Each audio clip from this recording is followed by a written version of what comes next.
Hi అందరికీ. Gulab jamun mix ప్యాకెట్తో ఇంట్లోనే perfect gulab jamun ఎట్లా ప్రిపేర్ చేసుకోవాలో మనం ఈ వీడియోలో చూద్దాం. దీనికోసం నేను MTR gulab jamun mix packet తీసుకున్నాను. దాన్ని పిండినంతటిని కూడా ఒక బౌల్లో వేసి మనకు ఉండలు లేకుండా మంచిగా చక్కగా కలుపుకోండి ఫస్ట్. దాని తర్వాత పాలు ఆర్ వాటర్ ఏదైనా యాడ్ చేసుకోవచ్చు. నేనైతే ఇక్కడ కొన్ని పాలు అలాగే కొన్ని వాటర్ని కూడా యాడ్ చేసి పిండినంతటిని కూడా వీడియోలో చూపిస్తున్న విధంగా సాఫ్ట్గా అయ్యేలాగా మంచిగా కలుపుకున్నాను. పిండి మరీ సాఫ్ట్గా ఉండకూడదు. మరీ సాఫ్ట్గా ఉంటే మనకు ఉండలు అనేటివి పగిలిపోవడం జరుగుతుంది. సో మామూలుగా మరీ చపాతీ పిండిలాగా గట్టిగా కాకుండా మరీ సాఫ్ట్గా కాకుండా మామూలుగా కలుపుకోండి. నేను కొంచెం గీ కూడా అప్లై చేశాను దీనికోసం అనేసి, మంచి ఫ్లేవర్ వస్తుంది, టేస్ట్ వస్తుంది అని. దాని తర్వాత పిండిని ఒక 15 to 20 మినిట్స్ పక్కకు పెట్టుకోండి.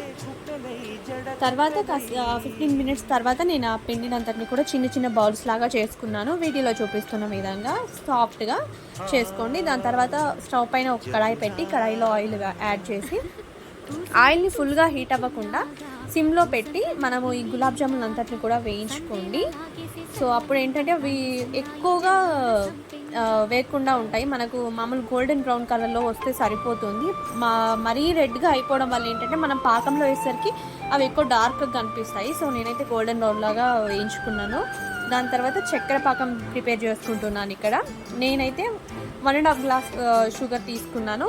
మనం ఎంతైతే చక్కెర తీసుకుంటామో అంతే ఈక్వల్ క్వాంటిటీలో వాటర్ కూడా యాడ్ చేసుకోవాలి.